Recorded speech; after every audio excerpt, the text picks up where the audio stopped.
another edition of the Michigan Football Breakdown focused on the offense with Al Borges, my guy who told him the other day, I said, man, when it comes to encyclopedic knowledge of the game of football, you are a walking sort of, you're an entire bookcase of encyclopedia. You're old enough to remember encyclopedias, aren't you, Al? Oh, Sam, I had several encyclopedia salesmen show up to my doors in my youth. So yeah, I know all about encyclopedias. Yeah, man. It goes without saying that was a fun game to recap Michigan's 56-10 victory over Hawaii. This is the part of our breakdown where we get your grand takeaways, your pluses, your minuses, your grade sheet. For those who are looking for the film analysis, that is a separate video. We separated those. Again, not because we just want to put up a ton of videos, but because we want to stay legal. And staying legal is important to us, and no monetization will be on the videos with the footage. So being very, very mindful of that. But it also allows us to spend more time talking about the actual game and our takeaways, Al, when we separate them from the film analysis. And so this game was about JJ McCarthy getting his first start. He goes out there and goes 11 for 12. Really should have been 12 for 12 when you consider the one pass that hit the turf was a drop. As debuts go, I've been saying I don't know how you could have reasonably expected anything better. That's as close to – that is perfect as far as I'm concerned for a guy going out there for the first time. That was a perfect performance for me as far as JJ McCarthy was concerned. Yeah, it was fun to watch, and he was fired up. And they got to play this week with the 5 offensive linemen that they planned on playing with from the beginning, and that didn't hurt any, okay? But the kid he wasn't perfect, but he was pretty close to perfect. I mean, for a first game, I don't care who the opponent is, because the tendency all the time is to minimize the effort because it's Hawaii. But I don't care if you're throwing the ball on air, if you could hit 11 out of 12, and do some of the things he did, because he threw some balls that were defended decent and still was spot on with the throw and demonstrated the mobility that we've been talking about, since he showed up in Ann Arbor, and really was a spark plug for the offense. And I've talked ever since I was been a coordinator about beating the team to the punch, going out, beat them to the punch, throw your best stuff at them early, see if they can adjust. But the key to that is you got to complete passes. You got to get first downs. You got to get things going, And my goodness, he certainly did that. I mean, short passes, long passes, RPOs, you name it. He threw it, and most everything he threw hit the receiver right in the hands. So it was exciting to watch. It really was. You asked me a week ago, what if he lights it up? Do you remember that question? I do. What if he lights it up? What would you do? I said, I'd run with him. And running with him means tolerating some imperfections, because as they get into the better, tougher part of the schedule, there's going to be some plays that you're going to shake your head at and say, oh my goodness, what he's doing. But you can't panic. You make the decision to develop this kid because of what we know he's capable, and now what he's basically proven he's capable of. And you live with some of the growing pains that go with that. Okay. But yeah, I would, and I know Jim probably you don't want to cancel Cade. I understand that. But at one point in time, you got to pat the kid on the butt, and I'm talking about JJ, and say, hey, go get him.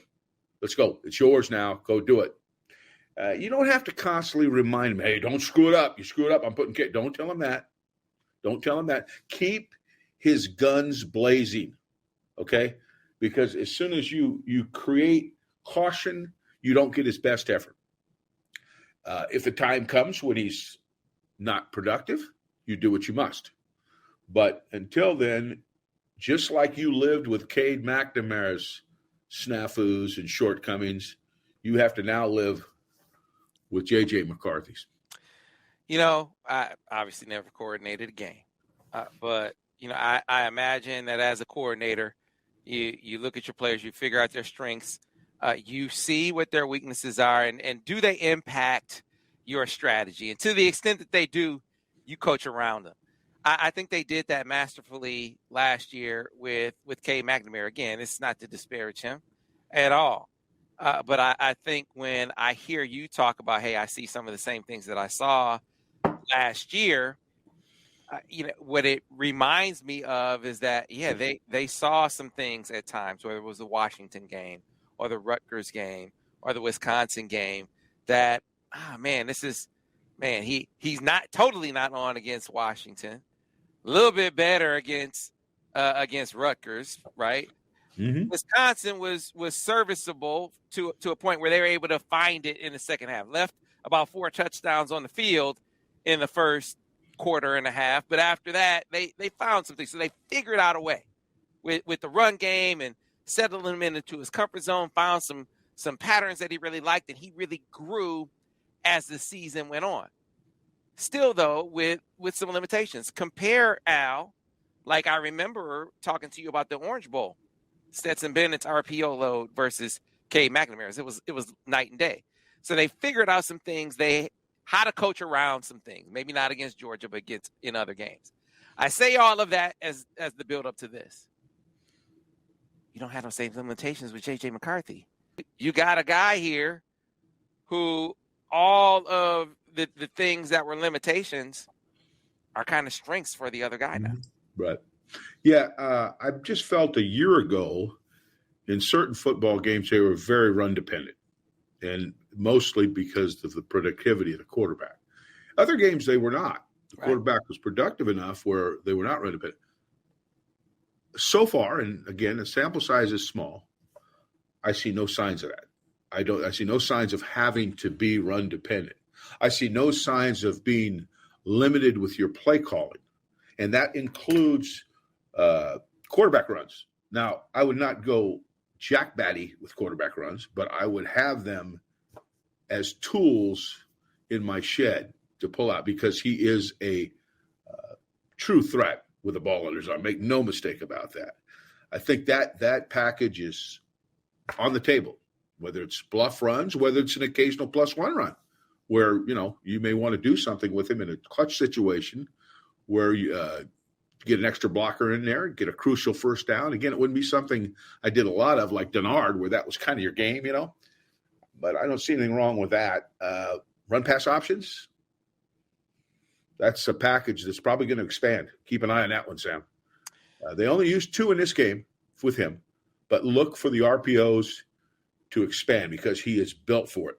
He is built for it because the run game is going to be more of a threat with him back there because he poses a threat to run, which is going to force more loaded boxes, which is going to give more opportunities to take the ball off those loaded boxes and throw the ball behind defenders. So look for that. I would be surprised if that doesn't go up significantly as he plays more. The base run game, I don't see really making any big changes other than incorporating him about every 5th or 6th play into some form of zone read, bluff run, or like I say, a possible +1 run in a clutch situation. So you're right. I mean, it just – the drawer can be now emptied, okay? You don't have to leave anything in the drawer. You really – until he shows he can't, which, again, I don't see a lot of signs of, you don't have to be run dependent anymore. You can go out and throw 5 straight passes. You can go out and run 5 straight times. You know what I mean? Can you run 13 RPOs in the first half like Georgia did? You can run 23 RPOs if you want. Now, he's not going to throw all those. Was that the right number, 13 for Georgia? 13 successful RPOs is what Bennett did. In the first half. Yes.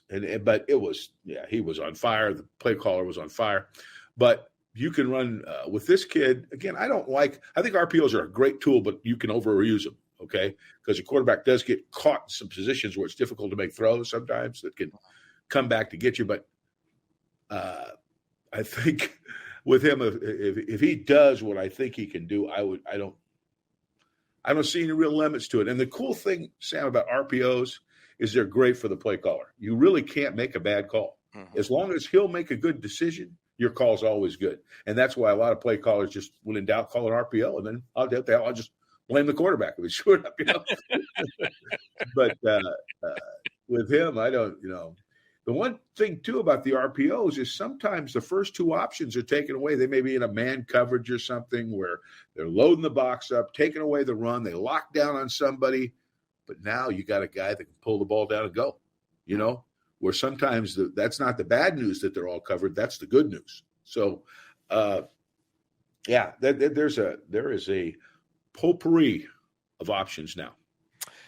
Yeah, and so when you compare the play call menu, so Devin pointed out that a lot of the plays were similar. I mean, both guys had the Hank. Both guys had. Yeah, you notice that. Yeah. I mean, there were a lot of similarities.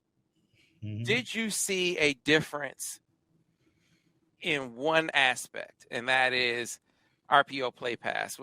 I know one guy threw 12 passes, the other guy threw 18 or something, but in that limited sample space, did you see them sort of RPO / play pass JJ more than Cade? I mean, was that a takeaway?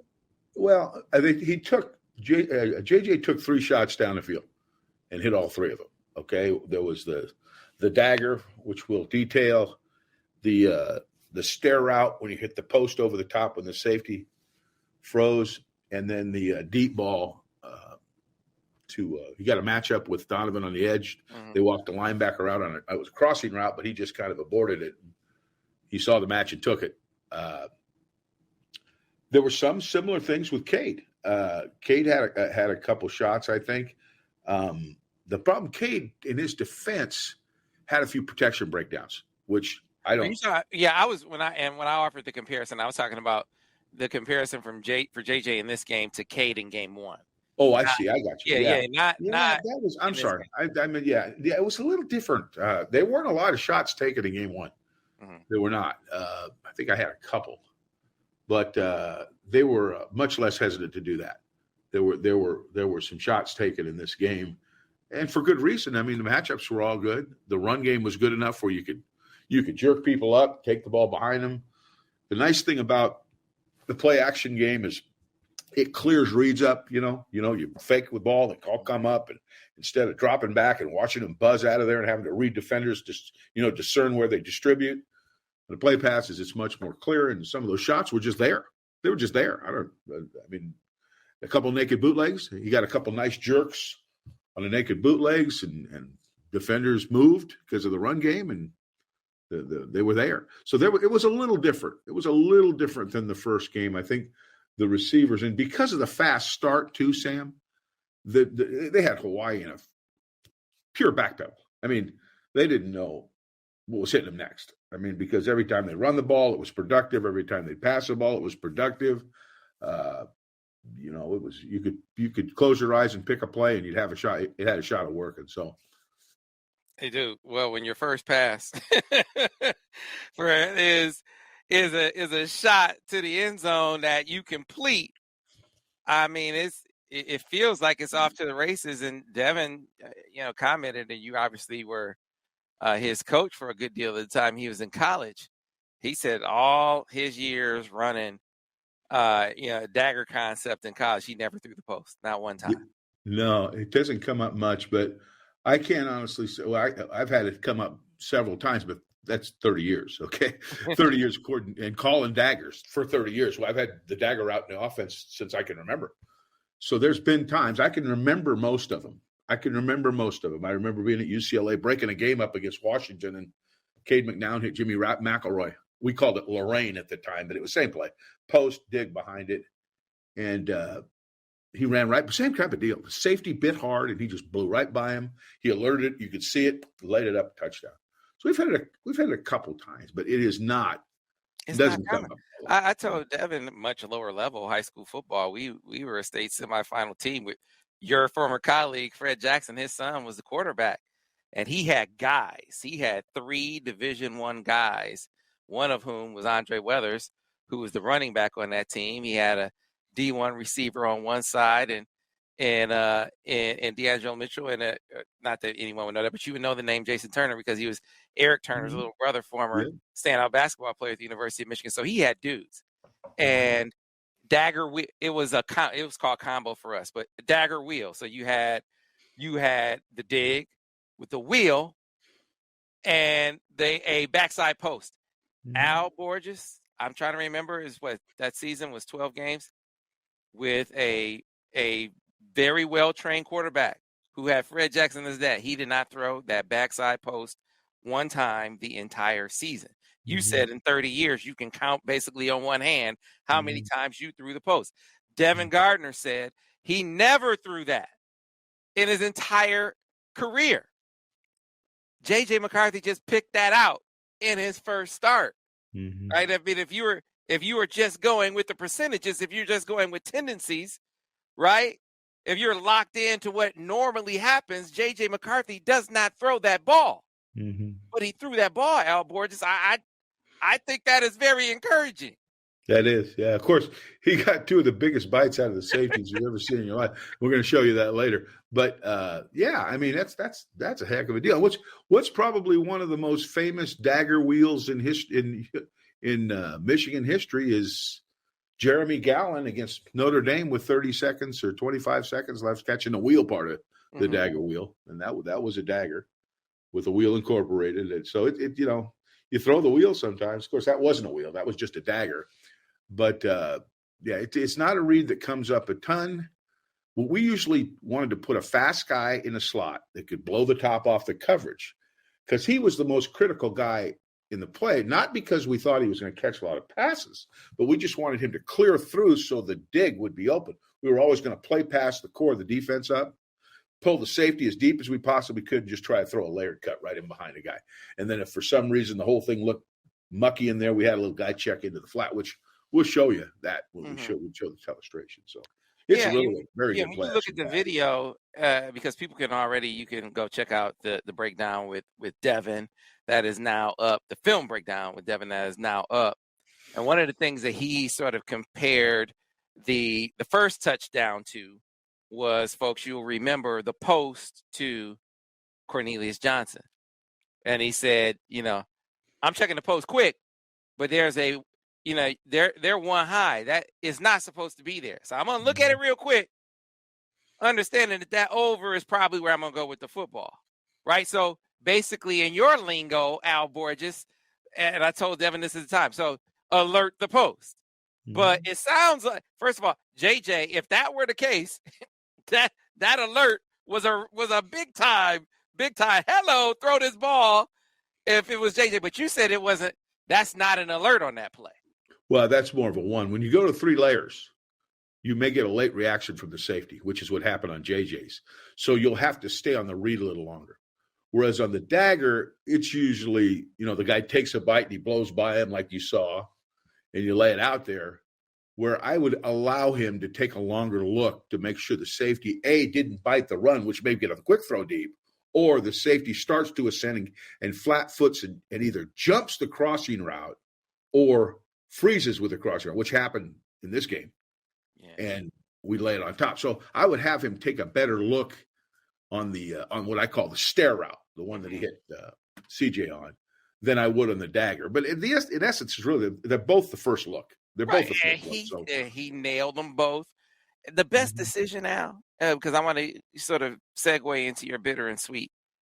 His last touchdown to Cornelius Johnson, where he steps up in the pocket. Get in the fight. Now, that's what I thought. I heard you in one ear and Devin Gardner in the other ear saying, get in the fight. He got in the fight, Al. He did. He had bad footwork, but he got in the fight. He did. I would have graded him down on his drop. Right. In terms of getting I would grade him right back up on the climb. So then as I saw the film, Devin's talking about both feet off the ground. I'm hearing you talk about bouncing clown. Yeah, I know that's what you were saying. He was a bouncing clown in my ear, right? But you know what I saw? First of all, he steps up in the pocket and makes a brilliant throw. He did. Yeah. But the fact that he threw it, because Al, there were green pastures in front of him. He could have ran for 10, 15, 20 yards, right? But he kept his eyes downfield. And when they Sam, I've been telling you this for 3 freaking years, okay? As soon as you start forward, they tend to come up. So what do? You always keep your passing grip on the ball, even if you tuck it under your arm, and you watch what happens. If coverage falls off, be able to spit it out fast and throw it. That's what you saw in the game. If everybody ascends, what do, Sam? You take off and run, okay, but you so never Coach, give up on the pass. first of all, I'm obviously not a quarterback, right? Never been a quarterback, but you've coached a lot of quarterbacks. How many quarterbacks were able to apply that coaching point in their first start? Oh, that takes some time. Yeah. Now Jason Campbell could do the hell out of it, but I didn't coach him as a freshman. I don't think he could. Right. See, this is what happens, Sam, is they come out of high school, right? They start to run up in the pocket. They can run and beat 9 guys and score a touchdown. So all their instincts when they move up in the pocket are say take off. But in college ball, you don't beat 9 guys. Okay. So what you do is you want to pull those guys towards you. Have them take the chum and then throw the ball. Keep your eyes up. They learn it after a while if they listen. Oh, dude, I understand the why. You make so much. I shouldn't tell you how much sense you make, Al. You're making a lot of sense, right? But again, this is a guy in his first start who goes out there and basically makes every right decision. Now you're gonna tell me he made a bad decision here, and his feet were bad there, and I'm gonna say, Coach, novice opinion, I think you're nitpicking, but nitpicking gets you better. It's not my job, Sam. My job is not to tell him how great he is, okay? The newspaper will tell him that, okay? The talk shows like you will tell him that. His girlfriend will tell him that, okay? My job is to tell him what he did wrong, okay? And then tell him, hey, that's a good play. That's a good play. Now let's move on so we can get this thing done here.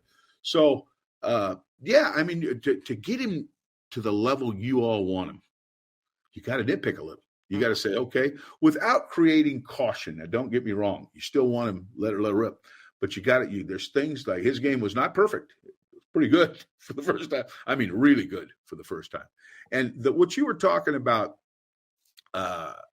doing it the first time he did it, one thing that's hard to account for, and you never really purely see it until you get into a game, is instincts, okay?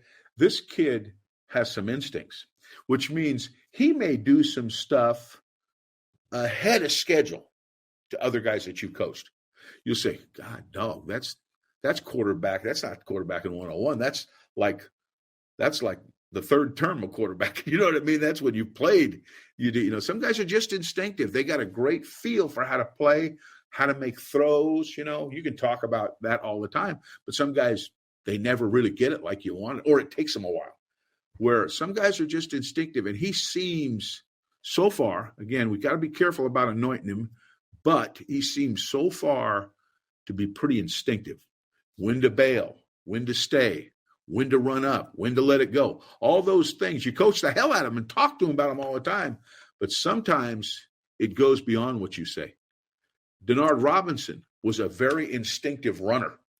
He had a great feel how to slow down, even though he could run so fast and get behind. You could tell him that, you didn't really have to tell him. He was instinctive enough to know to do that. This kid looks like he's the same way as a passer. All right, so let's get in the bitter and the sweet, Al, the portion of the breakdown where you talk about the positive, the pluses and the minuses from the entire offense, not just a specific player, an individual player, but the entire offense. So let's start with the bitter, because there's a whole lot of sweet, unless you want to go the other way around. Yeah, there wasn't too much bitter. And I mean it. I thought the first week was pretty good. This was much better. We still had some glitches, up front. Could have done some things better, technique wise. And we're not in the grades yet, I'm assuming. No. So we'll wait on that. But there were still a few deals that could have been done better. But the O-line was pretty good. Those guys have all played. No. How many turnovers, Sam? One, I think. One interception. Am I right on that? One interception. That's good. How many MAs? I saw one scheme error on a stretch play when they were coming out. Looked like there was either an MA there or a structural mistake in scheme, okay?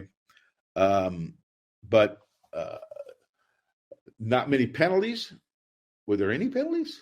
I don't know. I didn't. I should have looked at the stat sheet. I didn't, but there weren't many if there were. Gosh, I don't know. I didn't see anything that stood out to me that said, man, was that a screw up? You know, it all looked pretty good to me. Cade struggled some. I think when he got into the game, wanted to make a big play, underthrew a deep ball that got intercepted. We talked about the interception. But really, in terms of bitter, Sam, you know, I don't know that there was a lot. Mm-hmm. So. Mm-hmm. So what about the sweet, Al? Oh boy, we Plenty of sweet, right? Not enough time in the day on that one. I mean, there was so many good things that happened during the course of the game. Like I said, they scored early and often, and that's awesome because that gets people, you know, in the back pedal and making it hard for them. They created big plays, okay, explosive plays. They expanded their shallow crossing game. It was huge. They didn't always throw it to the crossing route, but they called several multiple cross routes, and they all looked like they knew what they were doing. Okay. The JJ threw 12 passes, hit 11 of them, and had one really that should have been caught. They probably should have hit them all. Scratching the surface of the RPO game, I think, like I said, will be extended. Exploited some matchups. I was excited about that. Counterplay continues to develop. Counterplay continues to look good. They ran counterplays. They ran the horn play, or the pen and pull, as we call it. I call it a horn. Open side zone. One other thing, they run a little, and we're going to do this to illustration. They ran the one-back power. We had not seen one of those yet, and they had a couple really pretty one-back power plays. Hit them with a couple bluffs. Liked it a lot. Most of them they looked pretty good. But in terms of the overall play, the play was pretty darn good. I mean, there was a lot of sweet in there, a lot of good blocks. Receivers doing a great job in the perimeter. I didn't have a lot of guys killing plays because they didn't block their guy. I mean, there was a couple could have been better, but it didn't stand out, that's for sure. So it was a hell of an effort. A good football game, and I'm not going to minimize this as a why. I think it's their second game. There's a few new guys in there. They did a good job, and they took care of business. And when you score on, what was it, Sam, 5 of your first 6? Was our 6th out of the first something like that? I don't know what it was. I don't care if you're doing of the first. That's pretty good. You know? Yeah. And so, give me. I'll call it nitpicking, but nitpicking gets you better. So nitpick JJ for me. Give me the specifics of what you saw in that game. You said, you know what? I don't want to do that again. What did you see there with JJ? Well, he's still got a couple footwork issues. He's not bad now. He's not bad. But there's times when he'll stiffen his legs a little bit, or he'll stop his feet. And you don't want to do that because you always want to be moving, either moving back with a smooth, clean drop or moving forward with hitch steps or improv moves, which he's pretty good at. But he still needs to fix a few little things to help his timing on his dropbacks, okay? Although I will say this, and I didn't mention this, his play passes were very effective. He had nice rides into the line of scrimmage. He got some bites and got some people open. So I think that part was good. But I still think there's some footwork things there. He missed a read coming out that we're going to talk about later on. Ball didn't go to the right place. But for the most part, anything else I think would probably be over nitpicking. But there's still some things there that can be fixed and that will be tougher. You'll be tougher when you get to better opponents. So he's not a finished product by any means, but he's off to a good start. That's for sure. So Al, let's talk about the decision he made on the slant to Ronnie Bell, which I'm sure we will look at in the telestrations and folks will be able to break it down. You had a bit of a disagreement with your former quarterback in Devin Gardner, which I he's wrong. But I coached him a long time. He was wrong a lot, so I'm used to that. But you said to me back when the game said, "Hey, he stared that slant down. He stared that slant down," and I said, "Yeah, but he placed the ball where he knew he had to place it for the linebacker to not touch it or worse, get an interception. Like he knew that linebacker was there. It wasn't one of those deals where he was like, oh man, I'm completely caught off guard by this linebacker buzzing in there. He tried to manipulate him somewhat, and I think he did, and then he fired it in there. So, Coach, if I know he's there, I affect him, I manipulate him enough to allow me the kind of window that allows my arm to get in there. This is the argument your quarterback just made, Devin.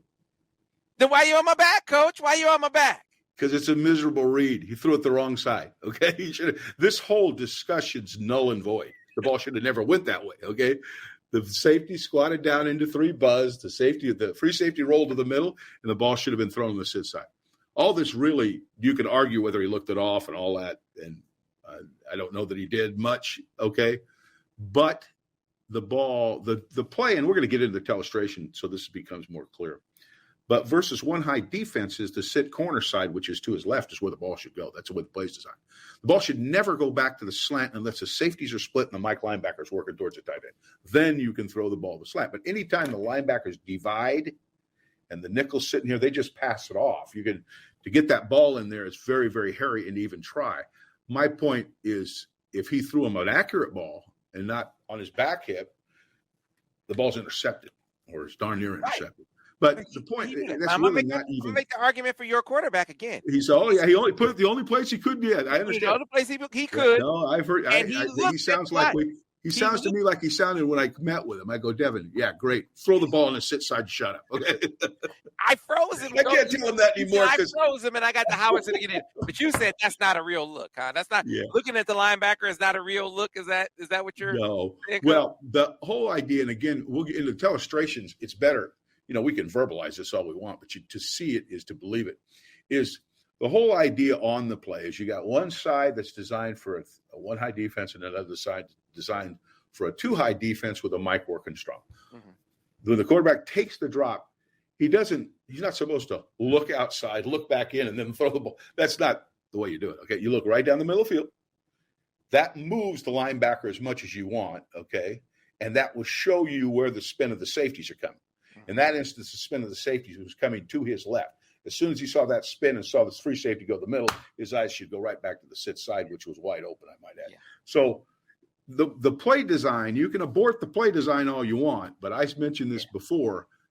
49 walks across a busy intersection, you might live to die the 50th, okay? So my point is learn to do it right.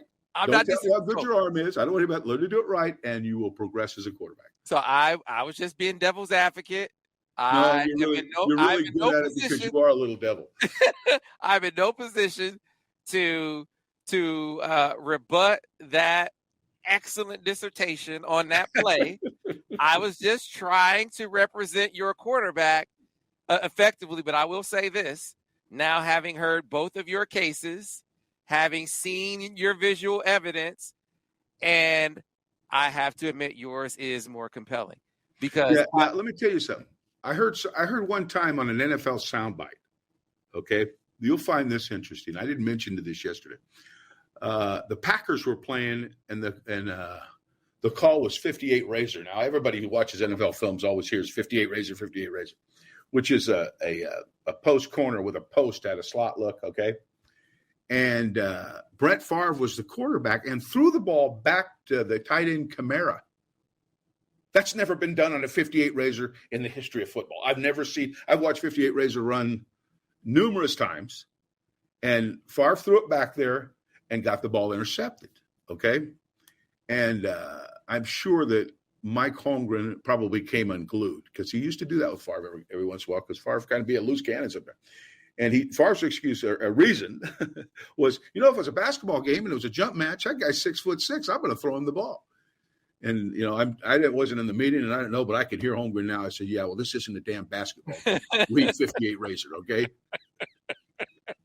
Well, I was going to say your visual evidence, which we will show, which people will see if you watch your illustrations, Al, he absolutely looks at the linebacker, but he never looks to the middle of the field. JJ never looks to the middle of the field on that play. So very unlikely that he saw the safety spin down, right? And didn't get the kind of pull from the look that you, as his coach, if you're trying to manipulate the linebacker, I think you're saying, then be very intentional about looking down the middle of the field to pull him over, as opposed to looking at him and maybe freezing him for a bit, as opposed to a longer.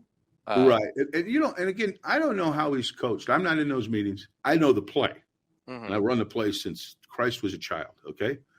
And I've seen the scenario, about every scenario you could imagine on the play, because I called it so much. So that's how I coach the play. But somebody may have another idea on how they want to do it. And he may have done the right thing. I don't know. According to what they want, because that's all that matters, is what they want, what they expect, and what's their paradigm. Yeah.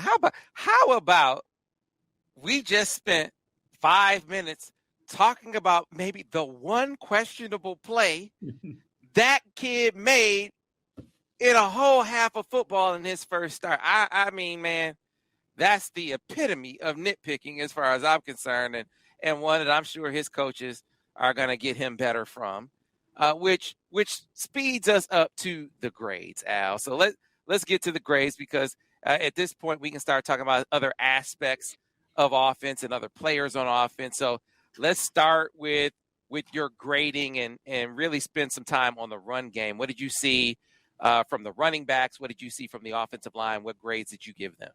Well, the O-line to me was a B+. They're better than last week, and they're approaching an A. I had a couple of breakdowns. A couple guys got beat. Zenter got beat inside on where Cade got sacked. I think 3 technique up and under him. And let me see. I had Trente, who I think got much better, but still has some growing pains going in there.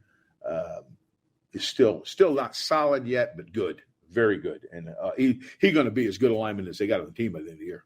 It won't take that long. As far as his athleticism is acceptable. Getting Hayes back was cool, although I think he got beat on the edge one time too. So he wasn't perfect, but he wasn't bad. But their overall play, Oluwatini is great addition.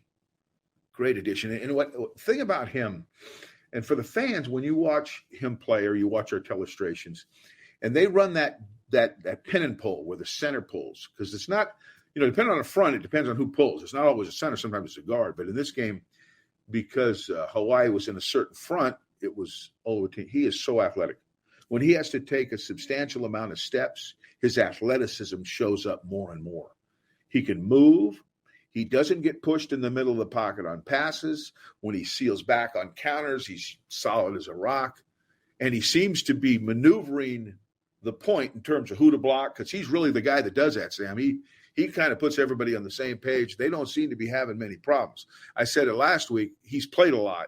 He hasn't played at Michigan, but so much of the mechanic for the center is similar. The words may be a little different depending on where you play, but the mechanic is so similar, and he just looks like he's been in there and has done it before. And I just think his addition to this team is significant. You may not see him score any touchdowns, but he's going to help score a few touchdowns. I promise you that.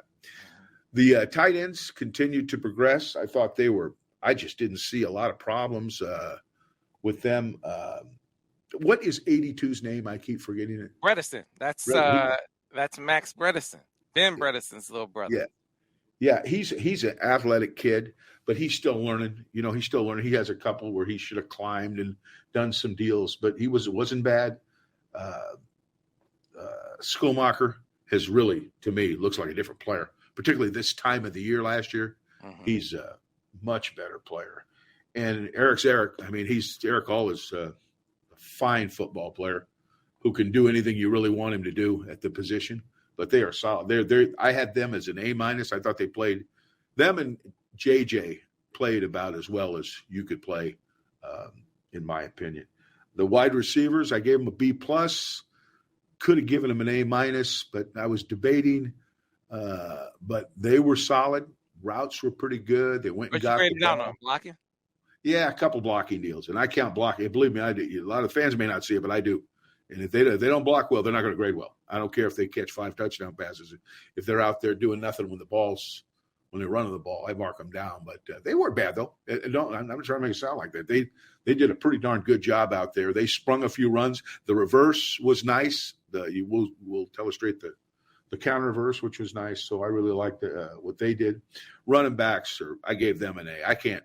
The running decisions, I didn't see a real bad running decision where a guy, should have hit a hole here and didn't. They were on point.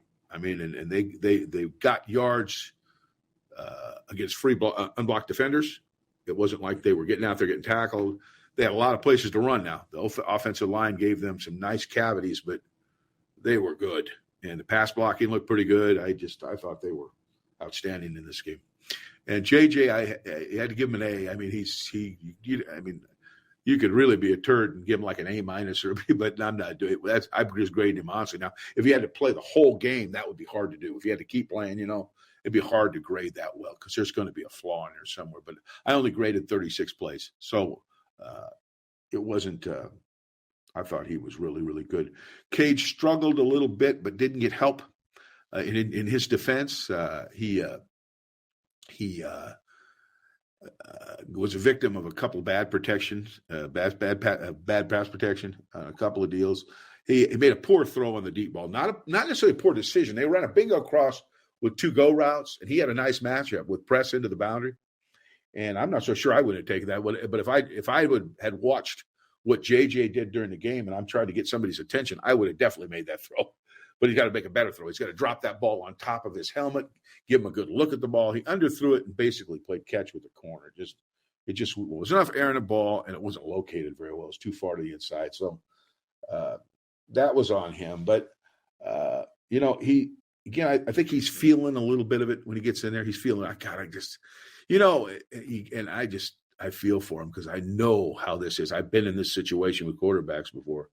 And you can kind of feel it slipping away, and you want to do something to get somebody's attention. Say, hey, listen, you want to remind everybody with something that you do that we won the Big Ten championship. I'm going to do something that proves to you this is why we won the Big Ten. Don't forget about me. And I know, I understand all that, but I think maybe there's times when he's feeling a little bit of that pressure, and that's tough. That's tough. He had to play with the backups one time. They brought the starters back in, and it wasn't easy. But that's the situation he's in now. The irony is when they brought the starters back in, that's when he threw the pick.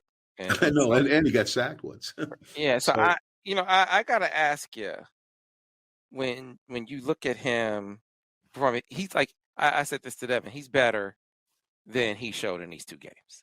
He is. I mean, his worst critic would have to acknowledge that. Like, he's better than that. So you have to assess the why. Why has his performance dipped so significantly compared to where he had risen to last year? I know Georgia wasn't a strong game for him, but these performances have been worse than Georgia. So these aren't Georgia caliber opponents. So why do you believe that if the competition is indeed over, or if it's over soon, that will be part of allowing him to return to form?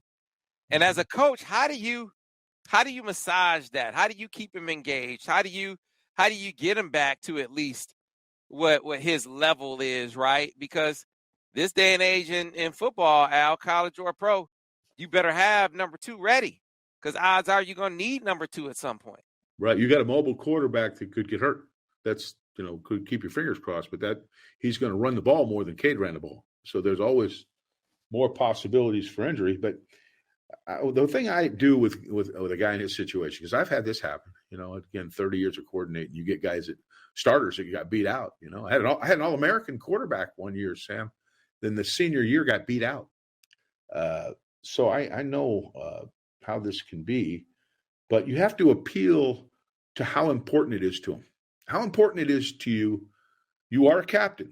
So there's some people on this team that believe in not only your ability, but your leadership skills. Show me why they picked you. Okay. And if it's when you're not starting and it's a blow, believe me, I'm not going to make that anything it's not. But your attitude and your approach and your work ethic will dictate how you handle this. So if it's important to you, you will keep the locker room together, right? You will continue to prepare like you've always prepared, like you were the starter, knowing that, like you said, you could be in a game any minute, and you have to contribute a positive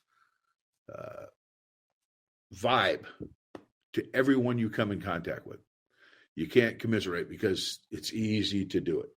And the only thing, this team is going to be successful.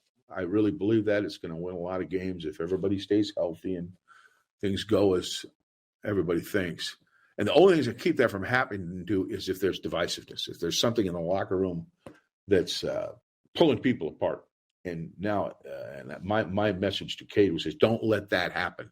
You will be the catalyst for avoiding that. Okay, because you've been the starting quarterback, you've been the focal point of the offense now for a year and 2-3 games. Okay, how important it is to maintain that. So, well, Al, so Davis Warren, I'd be remiss if I didn't mention him. He had a brilliant pass. You mentioned number 82 to Max Bredesen, and it has raised some questions. You look at his performance in the spring game. You see him get in the game right after Cade and march the team down the field. Certainly, it is not reasonable to think that he's your backup quarterback at this point. I mean, he hasn't even won the third-string job as of yet. Alan Bowman got the third-string reps in game one. Mm-hmm. But with what you've seen from that kid, do you think that's a possibility at some point if Cade weren't to snap right back in? Do you think this the amazing story of Davis Warren could include him being in contention to be the backup for this team? Sam, I don't know. What I saw in the game, the kid looks like he's got a shot to be decent, but I don't have enough on him. Mm-hmm. It's a cool story. I know the story, because you guys told me the story, but we can't get caught up in the story so much that we make decisions because they're nice. It's nice that would happen, but I haven't seen enough, but the little I did see wasn't all bad. So, anything's possible, right? But I'd have to see that kid, how he gels with the team, what his work ethic's like, all those types of things, and see how the team dynamic shakes out at the end of the day. Yeah, I only raise it as something that a lot of fans were saying after the game. I think Cade would have to struggle mightily in practice, would have to struggle mightily in whatever action he sees. He's going to see some action, even not starting the game. He's going to see some significant action this week. We haven't seen the last of him. And no, I don't think so. And the only thing that's going to keep Cade out of the lineup is if he checks out. Right. If he checks out, then he deserves whatever he gets. Okay, mm-hmm. I will say that. I don't think he's going to do that. I would be surprised if that. I'd be disappointing. I don't think that would happen. Yeah. Michigan is fortunate. Al, Jim said, "Hey, we got two really good quarterbacks." I think he has a really good quarterback scenario. You got a super talented starter at this point, a now veteran backup who's won a championship. A third string is either a guy who at Texas Tech was a standout player earlier in his career before injury and battled his way back, or a guy who's persevered through leukemia, has significant physical talent himself and has persevered through leukemia to fight back. All have different leadership characteristics, up to and including JJ. I mean, you just think about what, from a leadership perspective, the things that people don't hear about JJ. And it's one of those things that isn't quite as obvious and maybe a concern for some people because he's a young guy and a new starter and Cade's the captain. But that's maybe the part I worry about the least. Like, I think he has that inherent leadership ability. And the great thing about him is he knows how to lead and to follow. That was important because when you look at him as a sophomore in high school, when he took that team over, it was a veteran-laden team, and he had to lead it, but he led it in part by kind of following the lead of some of the older guys first and then leading them when they needed him to step out front. I think we're going to see a similar scenario here with Michigan. Yeah, leadership gets easier when you succeed. That may sound obvious, but it's true. When you're out there throwing touchdown passes and making plays and being the straw that kind of stirs the drink, that leadership gets easier. It's when you're when it can be a little hard is when you are struggling a little bit more, and you're not quite as confident. Leadership, Sam, is a huge risk. What leadership really is getting the guys around you to play as good as they are or better than they are. Hey man, bringing out the best in everybody. You've coached many a player. Part of it, they see how you work, right?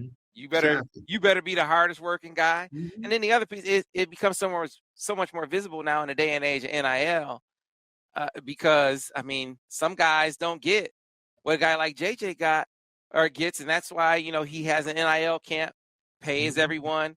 His jersey, has to be the most popular on this team, right? And every dime of his jersey sales has gone to his linemen. Well, his scholarship and walk-on has been split evenly among them. He hasn't received a penny from his jersey sales because he's given it all to his linemen. That's leadership, man. That's sacrificial leadership there. Now that's a big deal. I didn't know that. That to me is pretty incredible. But and you learn this when you go up levels is that the reality of this game is that the quarterbacks and the high-profile players make more money. 10% of the team in the NFL or 12, I can't remember what the guy told me the other day, they make 90% of the money, okay? Well, that's the reality. And in pros, you don't see as much of that resentment because they understand that. They know going into it that they're going to try and get theirs, but they're going to know Tom Brady. I ain't making what Tom Brady makes. I'm kidding myself, right? So, but in college, this is a novel concept, okay?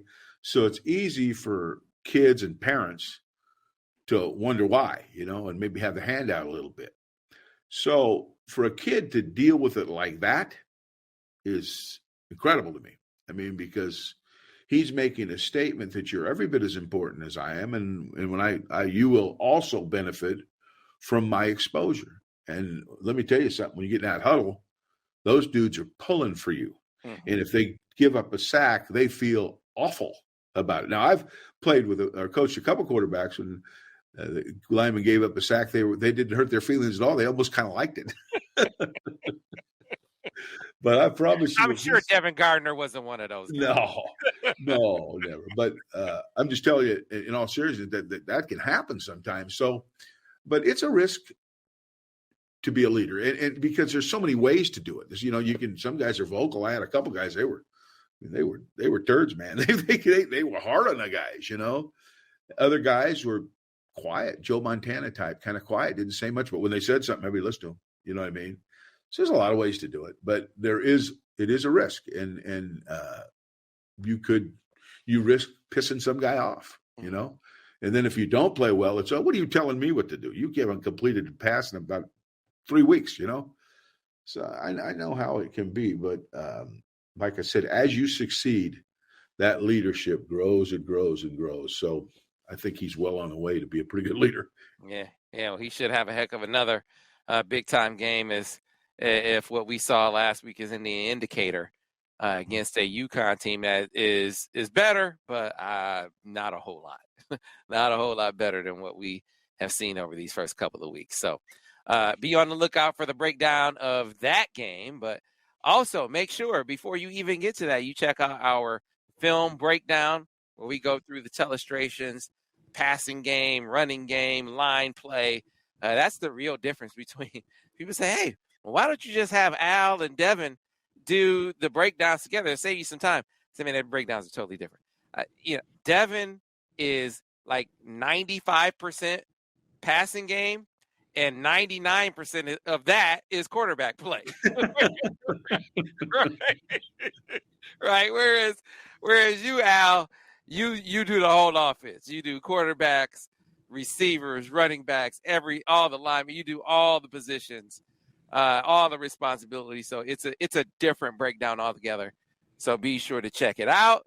Until then, thanks for listening to another edition of the Michigan Football Breakdown, focused on the offense with Al Borges.